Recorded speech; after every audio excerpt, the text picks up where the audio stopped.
Welcome back to A Fresh Story, the podcast where we have conversations about brave decisions to start over again. I'm Jenny. And I'm Olivia, and we're so glad you're here today.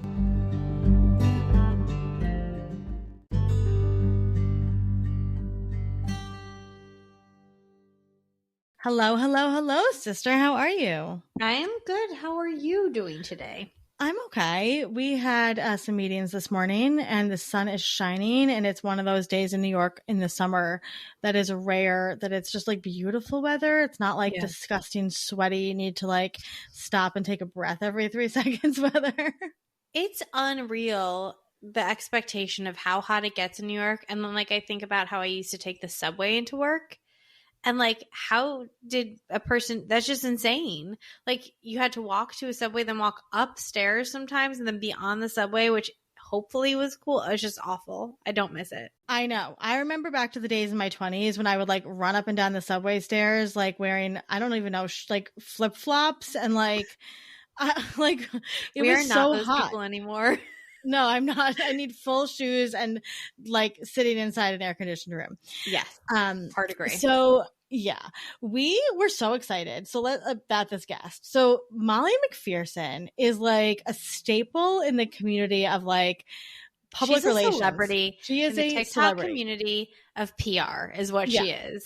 We both watched her on TikTok and we loved her. We loved her takes on things. She's also like brilliant and like I feel like we both learned a lot from her. Mm-hmm. I constantly learn from her. Her TikTok videos where she breaks down PR strategies like have taught me so much about, honestly, because we've talked about this, Olivia, like so much of your life is PR. You don't even realize it. Like, not that it's it is public relations, but it's about spin. So much of what like life is about spin and about perspective and how to sell things to people. And so I think that like when we as humans have little dramas that we have to address, apologize, walk back our words. Molly's videos are really helpful for that. They are. And she went through her own divorce and her own kind of like interesting story, which we were really honored that she shared with us because she does not talk about it a lot. And we just had the best time. Like she is so professional and beautiful and wonderful. And we were really, really honored to have the time with her because she is a busy, busy lady. Yes. So I know you're going to enjoy this episode with Molly. Please remember to rate, review, and subscribe to A Fresh Story so that we can keep telling fresh start stories.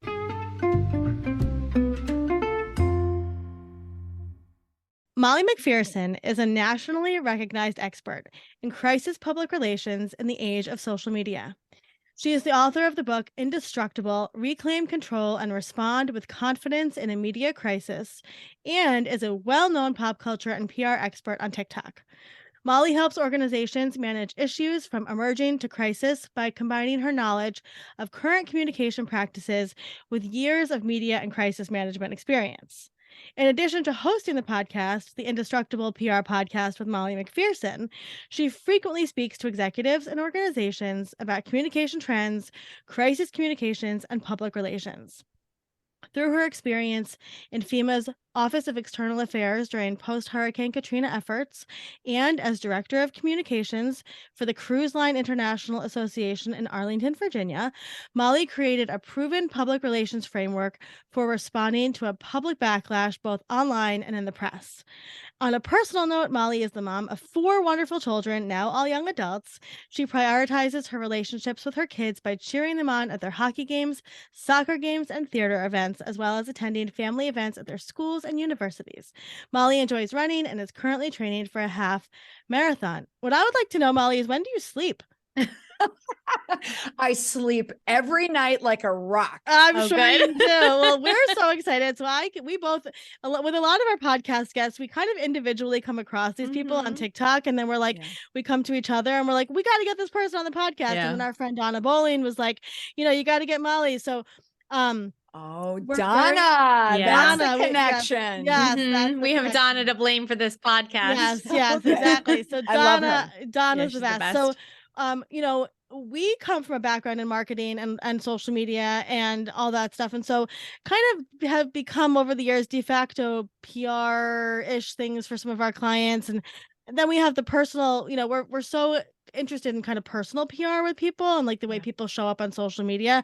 So when we got the chance to talk to you, Molly, we're really excited. So thank you for being here today.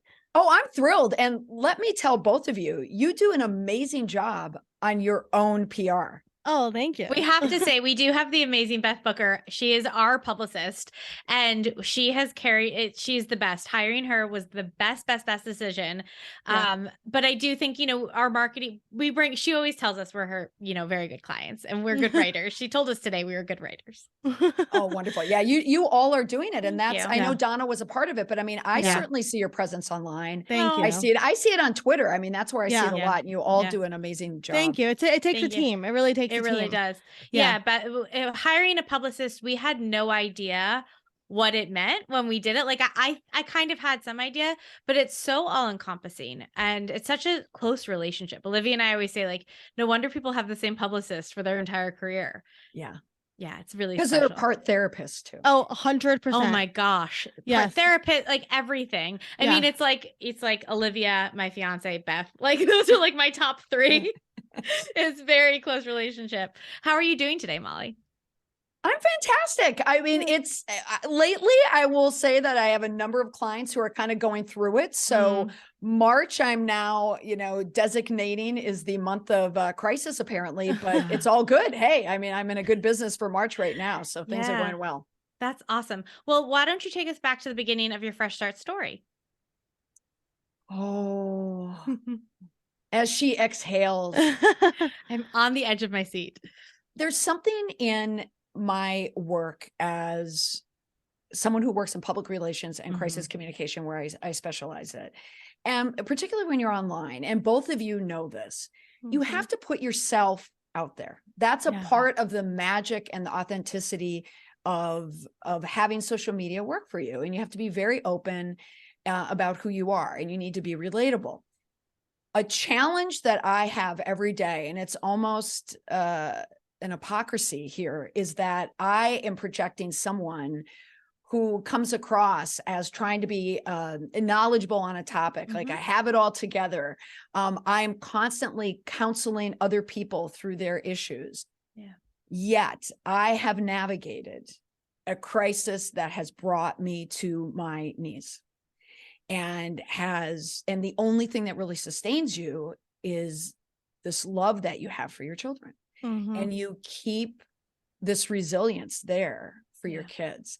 And it all happened for me, which many people the same, is during the pandemic. So I would say the Fresh Start story for me was, I was in, New Orleans. I was in March 2020, speaking on stage, talking about reputation management, crisis management.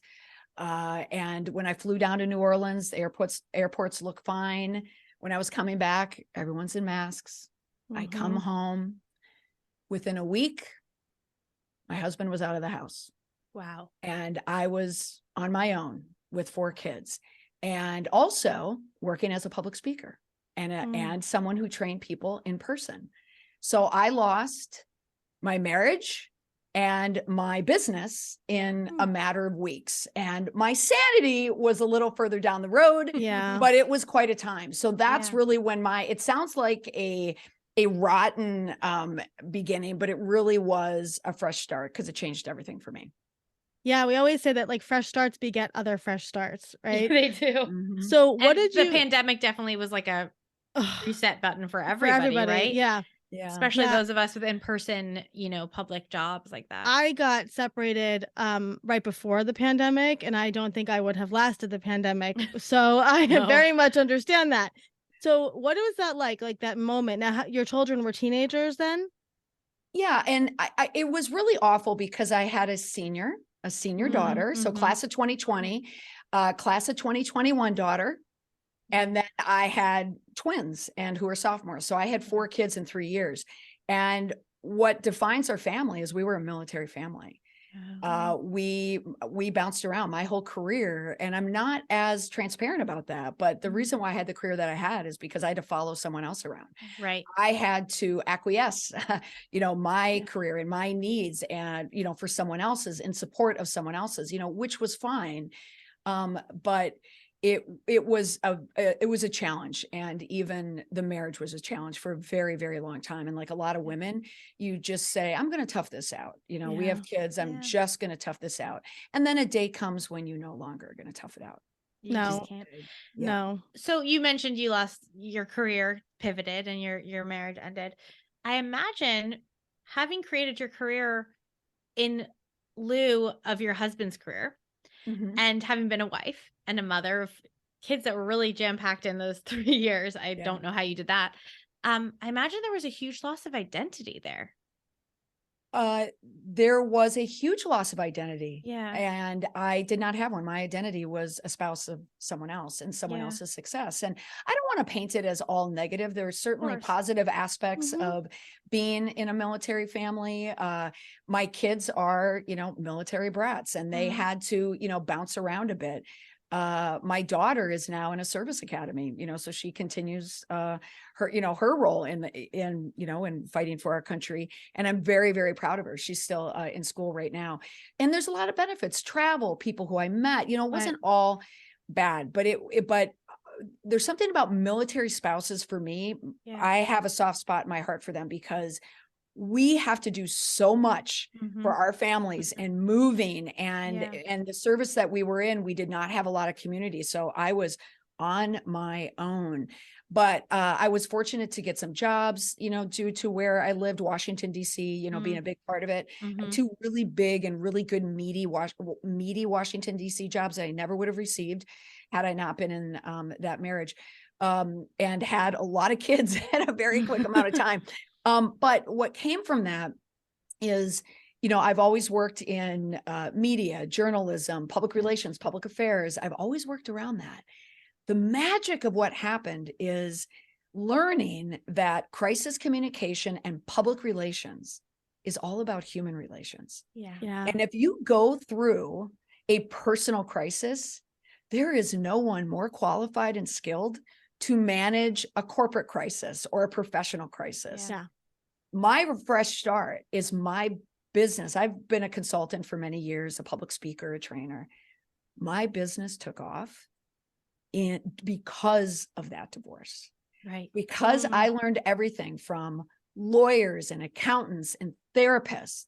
I thought, how is this any different than what I'm providing for my clients? It's no different. And so when people hire me for crisis communication work, I always come in, I wear a hat as a communicator, but I'm really a therapist. And we talk about the human behavior and the dimensions, because I'm sure both of you might understand this. I can spot deception like nobody's business. I can break down that stuff. I can break down gaslighting. I can break it down. And that everything that happens in a divorce happens in a public relations 100%. crisis too. So I love that. It's so true. It's so true. And I feel like for me, I went through this, like, you know, kind of everything blows up. You go through kind of a dark time. And then when you kind of emerge from that, you see the world in a completely different new way, right? Nobody ever looks the same again. Like you said, you can spot deception. I mean, I can spot things a mile away. I can tell you if a marriage is going to last or not. I can tell you if a business is going to last or not. All of those things, right? So take us back. So how did you get into your career in the first place? Yeah. So, you know, like I mentioned, I've always worked in some aspect of the media. So what it really goes back to is in Boston. I went to Boston University for graduate school. I took a pivot and applied to the FBI. I wanted to be an FBI agent. You would be a very good agent. I could see that. Right? I could see that. Yes. Oh, I totally could see that too. I could totally see that too. Yeah. I really wanted to do that. I've always loved crime. Two things I loved as a kid, crime and news. Those are the two things that I loved. And I applied and I got all the way to the end. I passed the test. I was just waiting to get appointed, but it was during the time, I don't know if you saw the movie with Johnny Depp, Black Mass, about Whitey Bulger, everything that happened in Boston. Okay. The Boston field office for the FBI had a little bit of a corruption problem, but because I got married to someone in the military, I had to move. And so my application, was gone then at that point because we were moving. So I had to start over and I had to start my new start. I'm not even calling it a fresh start, because I had to find work, and my first job that I got hired was at C-SPAN. I'm like, okay, here's my media job. And I was told, no, that's not enough money. You don't want to do that. That's, kind of beneath us type of a thing. Mm-hmm. But then I eventually ended up working for the cruise line industry as a director of communications, which was a fantastic job. Yeah. Being a director of communication at that time, I was creating the very first website, writing a crisis plan for cruise lines back in that time. It was the first norovirus. So I was writing a virus type of a crisis plan. It was also 9/11. I was in Washington, D.C. When 9/11 happened. I was on a train. I was in the metro coming under the Pentagon when it was on fire, still going home.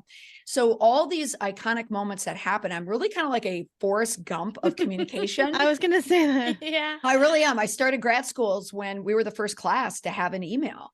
And then when I worked for FEMA is when social media started to percolate.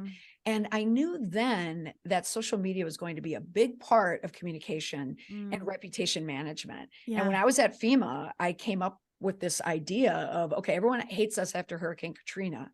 What if we went out and found our stakeholders who love us and I film it and then we put it online? And that was the start of their social media program there. And I was offered the job to run social media for FEMA. It would have been the best job, the pinnacle of my career. And I had to leave it because of a transfer, and so it's that sacrifice. But from that, you take those hits. And I would not be where I am today if those things didn't happen to me then. Right. So I can absolutely see the benefit that came out of it. There was a lot of good that came out of it, but it was rough too. Yeah. That's a lot to we talk to a lot of people who kind of are at the top of their career and then something else happens in their family or their mental health and things take a major pivot. So when did you have all of these beautiful children that you have? So all these beautiful children, they are 2002, 2003, and 2004, 2004. Okay. So it was boom, boom, boom, boom.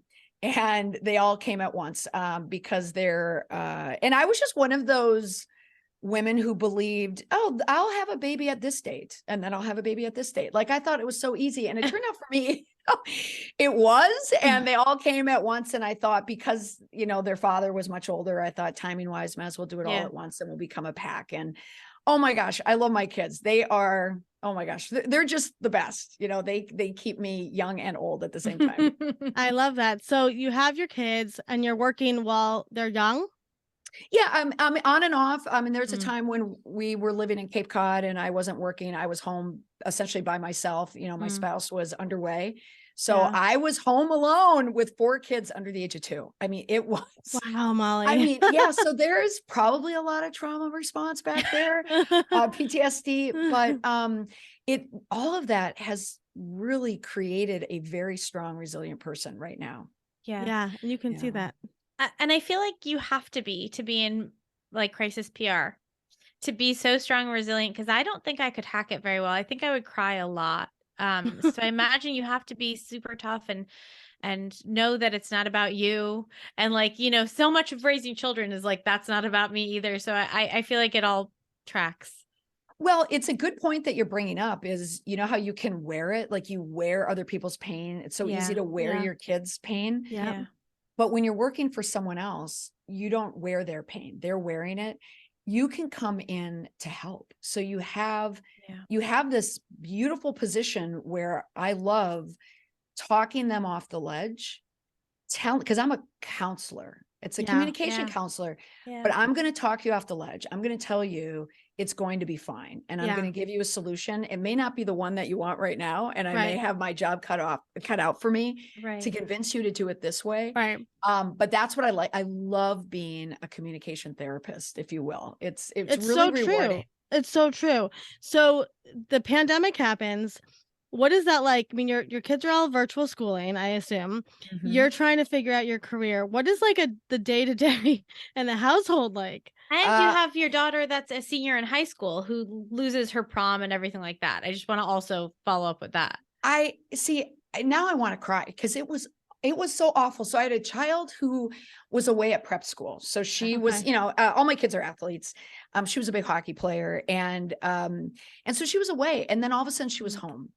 And on the one hand, I loved having her back, but this was lacrosse season that was gone. Her prom was gone. because it was a prep school, her friends live all over the country. So that, and she was trying to figure out college. She was going to one school to play a sport, and then everything changed. And I think the pandemic changed for her because I think she chose a service academy because now she's worried about jobs. She's worried about her family going through a divorce and worried about her family's finances. And to this day, she won't admit it. I think she chose what she chose. She fell on the sword for her family. And oldest daughter. Oldest daughter. Yep. Total oldest daughter. And then my next daughter, who was a junior going into senior, tremendous athlete, president of her class, just all around, was robbed of everything. You know, this was her chance to be the senior. Her soccer team won the state tournament the year before. This was her big year, middle child. I could not wait to experience the middle child. She lost all of it. And lost all of it. And then my twins, they were going through it too. So in addition to going through the divorce, we also moved. I mean, we had the big house. We had it all. We had a screening room. The kids had the house of houses. And I downsized into a much smaller house during the pandemic. And then I had my wonderful dog in that as well. And to top it off, I was writing a book. So I was on deadline. So it was a nightmare. But the beauty that came out of it was just the time with my kids was a gift that I never would have had at that time. I needed my kids and I needed my dog.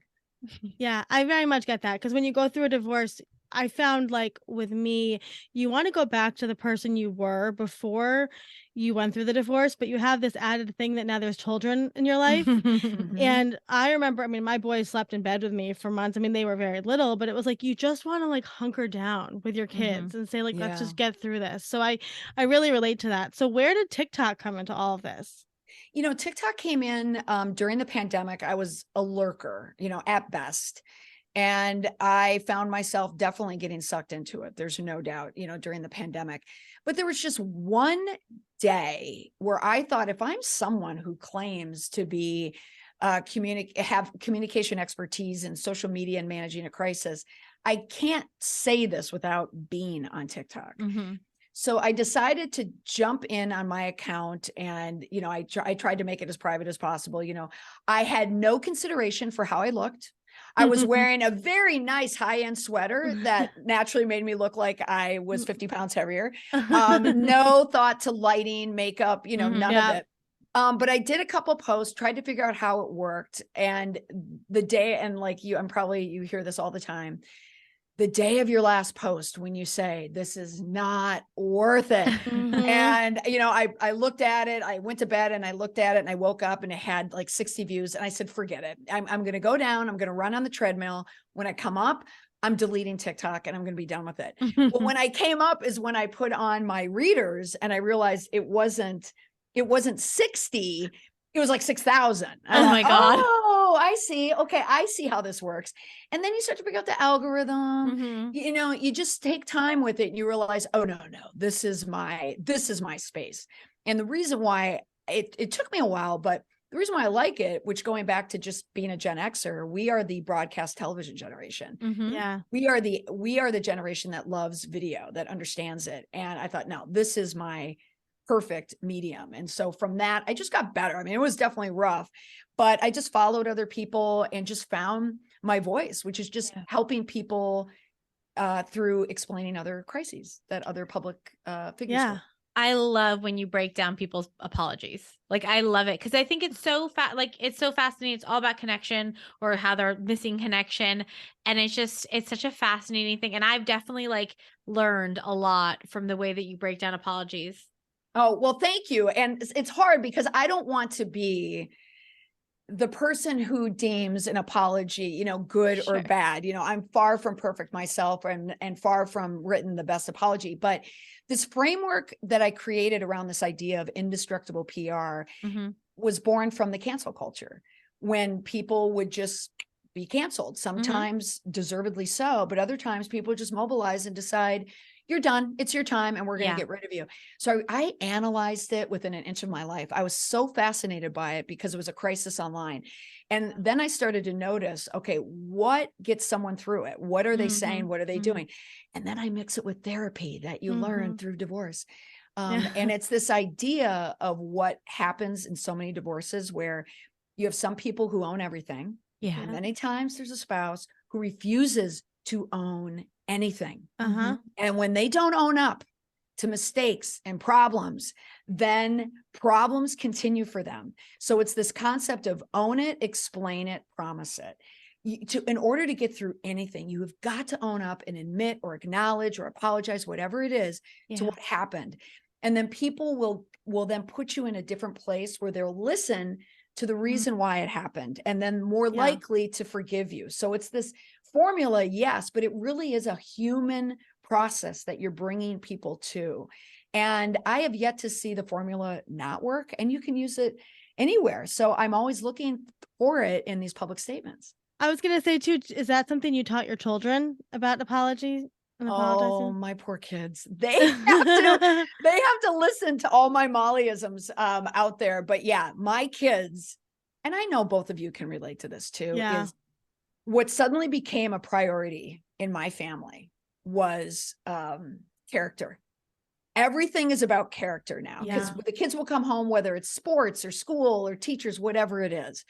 We judge a person by their character. Yeah. People make mistakes all the time. What did they do after that mistake? Yes. Right. So that's what they're hearing about. So yeah, they hear this framework in different stories, but yeah, my kids, my poor young ones, the last two are at home. We talk about it all the time, but I like the message. It's about, it's the golden rule. You just be a decent person. Everybody makes mistakes. Yeah. Everybody does, but not everybody owns up to them. I quote this maybe on every podcast. I figure out a way to mention it, but 70%, I think Dr. Becky said, and I might be wrong, this might not be her statistic, but 70% of relationships, good parent-child relationships, good romantic ones, are rupture. So much of relationships are about how you repair. And what you're talking about is repair, right? So you have to learn how to own it, explain it, and promise it, right? And that's kind of what it comes down to. I like that. Yeah. There's a rupture and then you have to repair. Oh, I like that. Yes, absolutely. Exactly. And you're going to rupture more than you're not going to rupture. And so you better find a way to, like you said, what are you going to do next after you make the mistake? Exactly. I love that you have found a way to blend kind of this passion of yours from early, when you were younger, right? And pop culture and social media and history with what you're doing for work. How did that kind of come together? And I feel like you're at this like pinnacle of everything you're supposed to be doing right now. Oh, without a doubt. And I was just telling my daughter Quinn this the other day. We were talking about college, and she's going to journalism school. So she wants to be a journalist. So she wants to go into the least paid profession out there and go to the highest school, tuition to do it. But I was explaining to her about that sweet spot. Yeah. So if you go to a bar and if you could talk about what you talk about at a bar with your friends or sitting around with wine, and you get paid to do the same thing, it's fun. So something I was telling my daughter about looking at a profession down the road, because kids, when they're 18, they just think about, I want to be this when I grow up still. Right. And I was telling her there's such a journey. And I said, oh, Quinn, this is where I started. Here I am now. I said, but there's two types of jobs, right? There's jobs that are just here where you have to learn something. It's accounting. It's whatever it is. Right. You just do the job. But if you can find a job here in your heart yeah, that you just love. I said, now you've been blessed. Don't worry about money. Don't worry about anything. It will find its way. And I said, you are looking at a walking case study right in front of you, you know, with your mother. So that's what I like imparting. I really, on all four of my kids, they have all heard it before. I love that. Have there been any pop culture, like PR things that you've covered that just really made you crazy and you were like, I can't stop thinking about this? Well, the one that really coincided with the whole TikTok piece of it was in the influencer world that really had a mark in my job. And that was Rachel Hollis and Dave Hollis, because, you know, here she was such a popular motivational speaker. She came from even, you know, the Christian world, the female world, the military spouse. I mean, she's really, really big.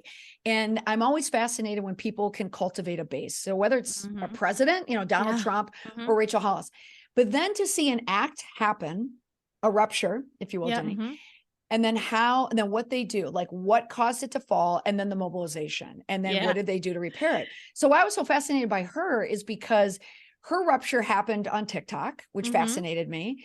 She had this huge following. Then they got divorced the same time I did, the same time. So that's why I was so interested in what they were doing. Because now they're separately online trying to create a new brand online. Yeah. Okay. So it completely synced with what I was doing, though I wasn't that public about it. Right. Yeah. So I'm on the Reddit thread. I'm watching it on TikTok. Her whole fall on TikTok, I saw that like firsthand. And I said, oh, this is going to be interesting, and watching it. So the reputational fallout that happened, but it models so much of my job too, because I deal with clients who have groups that mobilize against them. So that's why I found them particularly interesting. But also I went to TikTok to talk about them. And there are a lot of people just like me. And so those were the first videos that I had that tended to, that went quote unquote viral. Yeah. Right. But that's how I got my footing. My start was really because of them. I think she's so interesting on so many levels, but she spent the whole beginning of her career sort of like gathering people to her and then pushing, seeing how far she could push them, right? Like of sort of being like, girl, wash your face. You like being fat is like your fault kind of thing. Yes. And so it was like this constant thing of like gathering you that, and then how far can I push you that you're still going to agree with me? And I think she just thought like, they're going to agree with me. I've always pushed it and I've pushed it and I've pushed it and I've said these things. And I don't think she had any idea. I mean, obviously she didn't have any idea that what she was saying was going to be controversial. Yeah. I mean, it's understandable. They were so popular, but and like so many other influencers of that time, they became popular at a very specific time in social media that allowed them to do it. Yeah. But when you deal with your PR rupture, Jenny, I almost have to steal that now. I love that. It's not mine. It's the world's. It belongs to the universe. But now when you have this rupture happen in a different time, when more people are justice minded, like it's really the injustice that bothers them so much. And when you mix in social media and commentary and the algorithm, it's almost impossible to survive it if you don't take ownership. And to this day, she hasn't. No, which is why I think she's still struggling. It's so interesting too, like talking about divorce for a second, just in terms, I'm fascinated with just regular people and social media and divorce, because we don't talk about this a lot. When a divorce happens, right? Yes. What the people are sharing on social media and how to read into all of that. And do you, having gone through your own divorce, now look at social media differently and people's relationships differently? Oh, Olivia, I think there could be the best book ever or how-to guide. And I don't even know if you two probably have done this. How do you navigate social media in a divorce? Yeah. Yes. Because you split property, you have to navigate life. But at least for me, you have people you've known for decades together. You have family, and and this community is mostly online now, and that's where it lives. And I found that following the friends and family of my ex was so triggering for me. Yeah. And because I was going through a situation where it was complicated, the stress did not end with the divorce. So I'm still dealing with it. And by the way, that's very typical. Most divorces, yes. I am not surprised at all. But there were legal issues that I still deal with to this day. Yeah. And I had to make the decision, the painful decision. I had to just unfollow all of these people who I've known, for decades, and family. And it was hard. And I did write that email saying, either you're still family, you're still friends, whatever it is, but I just have to make this split on social media. And that, I think, is such a niche, unique little pocket of divorce, but it's huge. It's huge. What do you do? And it's hard. And even today, like I found out someone who I've known forever, who a friend who you lose in the divorce, the husband, blocks you. And so you have to, and I found out someone was very ill, and I had no idea. Someone who I knew very well. And that's the sad part of it too. It's not easy. It is. It's a whole lifetime. I just saw there was an article out that was called like, everybody's getting divorced like celebrities now. Yeah. And meaning that we all like sort of release these press releases. And I, for one, felt, I was supposed to get married in May 2020. And so my wedding, much like your second daughter. So I had the same experience, which I was like, I'm the second daughter. It's finally my time. It's my moment. I'll be the bride. Canceled. But then we ended up breaking up in June 2021. everybody knew that we were planning to get married, right? I didn't make like an engagement post because that's not my style, but I posted that we were getting married. Like, your social media, I curate my social media. And so I was like, well, I don't want people asking why I'm living in this house by myself. What's going on? I haven't seen Andre in the field, your feed in a while. So I posted, took a picture of myself in my new house. And I said, you may have noticed I have moved into this house by myself. And I basically did a press release because I was like, I don't want to answer this question 1,000 times. I want people to share the post and then be done with it. I don't want to talk about it. Oh, see, now, brilliant that you did that. You're thinking like a PR person. Me, I just burrowed in, never wrote anything. All of a sudden, it's different when you have kids too. It's different when you have kids. It is. Yeah, that's true. Yeah, it is different because there's their privacy. Oh, but also what added to this too is my son was diagnosed with type 1 diabetes, which was a huge trauma with really scary thing. Yeah. I had to manage that on my own. We had to do it on our own. And so all this is happening on social media as well. But there's just like little moments of it. Yeah. But even now it's like, it's been 2 years of just me with the kids. All of a sudden, just someone's gone, but I didn't announce it. I didn't release it. And it takes, DMs and people are like, what's going on? I could talk about divorce and social media literally forever because it's so fascinating. And the other side of it too, which I am obsessed with, is watching people interact, especially with fresh starts, because we're divorce centric, though we're not just divorce. Yeah. We've had so many influencers and people who have refused to work with us because they're so afraid of their character being associated with anything with divorce. Oh, and it's fascinating. And you know what? Oh, 9 times out of 10, those people will go on and announce their divorces. There are some big influencers. In a couple of months. Oh, interesting. So that's what's at play there. Yeah. So I can tell, and you probably too, Molly, now can tell what's happening in some random person's relationship just by the words that they use on social media. So one of the scripts we have is when your friend is being attacked on the internet. That's something you can just say to them, like, hey, turn off your computer, right? We have a script for that. What do you recommend if you're a regular person and some shit's going down and you're being attacked on the internet? What's just like a really, like, if it was a friend of yours, what would you recommend to them to do? Well, it depends. I mean, that's how I run my business now. It's people panic. It's, I do hourly consulting. That's something that came out, just from this whole cancel smart and TikTok, because people are all of a sudden, celebrities. It's in the hot, bright light. And I get a lot of people who are in, name brands, but names you would recognize if I were to name them right now. And they need to do that repair. So what happens personally, like in a town or on the local Facebook, is a lot different than if you're a celebrity. Right. But let's say something goes off the skids personally. It's probably a different formula. And I can't even believe that I'm saying this, but going dark sometimes is the best thing, because you're sending a message to everyone. You're starting to manage the expectation that there's nothing to see here. Like this is not going to play out, because we know we love drama. We love drama on Facebook, don't we? But if someone does something wrong, sometimes I think it's just the actions in real life is more important. What are you doing to repair that to the people who you know in person? And then that will eventually spill out. But when something local, buddies, whatever, sometimes when it is happening online, it kind of diminishes the effectiveness of it, because then it's not real. So maybe it's just put the phone down and go do something. And maybe that would change minds and ideas and perception. I love that. So 100%. You have such an amazing personality and energy, like truly, like you are just, and you're so strong, and that comes through like in everything that you say and do. What is coming up for you? Because like there's got to be some big things in the pipeline for Molly.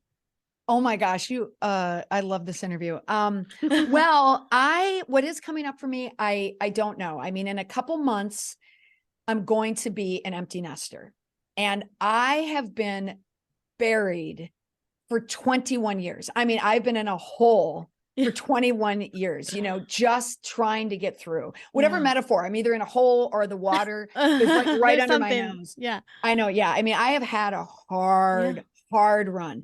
So I already know I'm taking vacation. Good. I know I'm taking a break.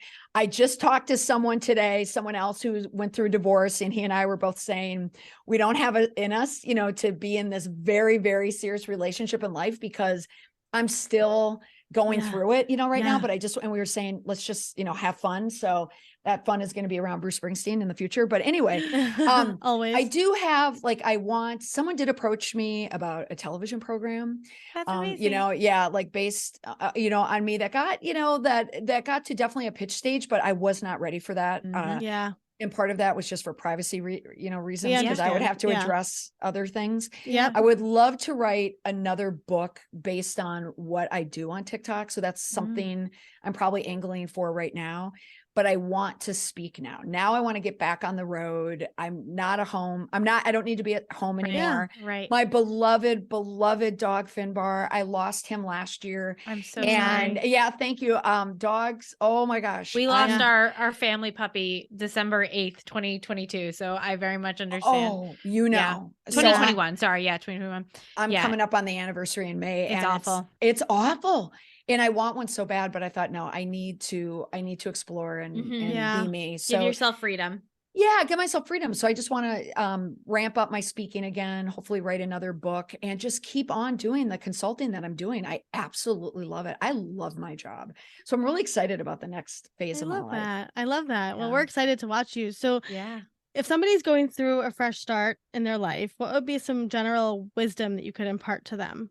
Oh gosh, I have so much. It depends on, you know, what this fresh start is and the circumstance around it. I know for a lot of people, someone who's not in a power position in a relationship that goes sideways, it's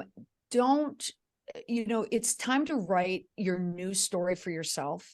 And sometimes the people you're closest to aren't necessarily the ones who see exactly who you are. You know, they might not be your source of strength. I have found through divorce, it's the ancillary people, the people who I haven't seen in a long time, the people way from my past, all of a sudden come in, and they're my biggest champions. They're the ones calling, you know, a longtime friend of mine, when he leaves work, he has a long, you know, ride back to Cape Cod, he's calling me. And it's like, those friends are just, it's so wonderful how you just branch out. Yeah.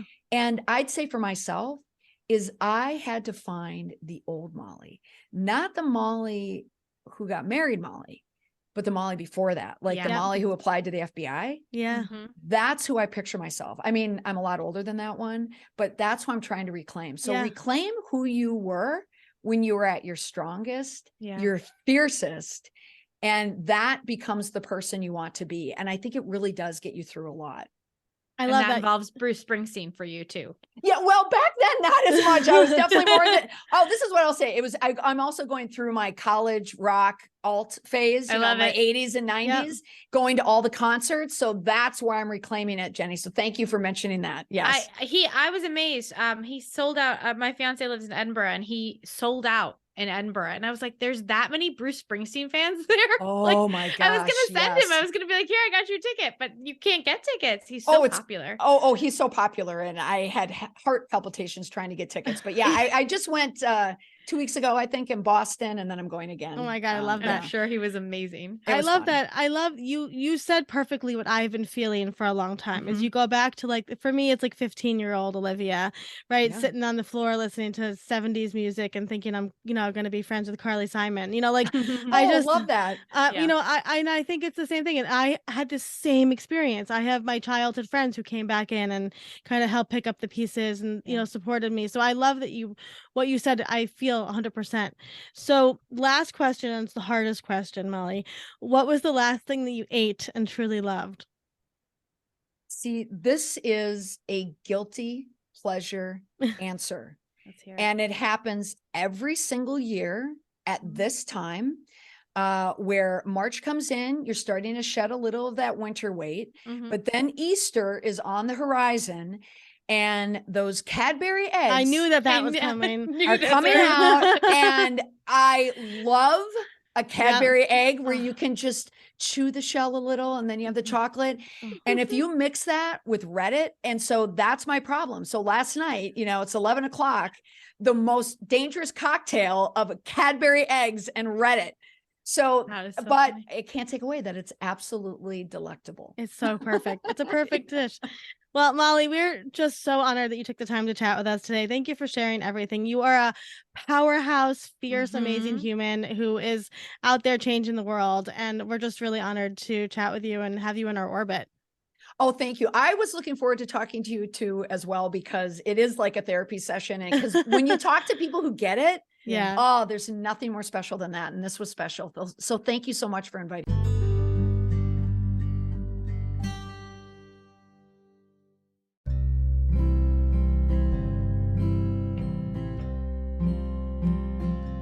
Thank you for listening to today's story. We're always here and we're proud of you. A Fresh Story is produced by Fresh Starts Registry, the first and only platform for everything you need to begin again. You can read the show notes and learn more about today's episode at afreshstory.com.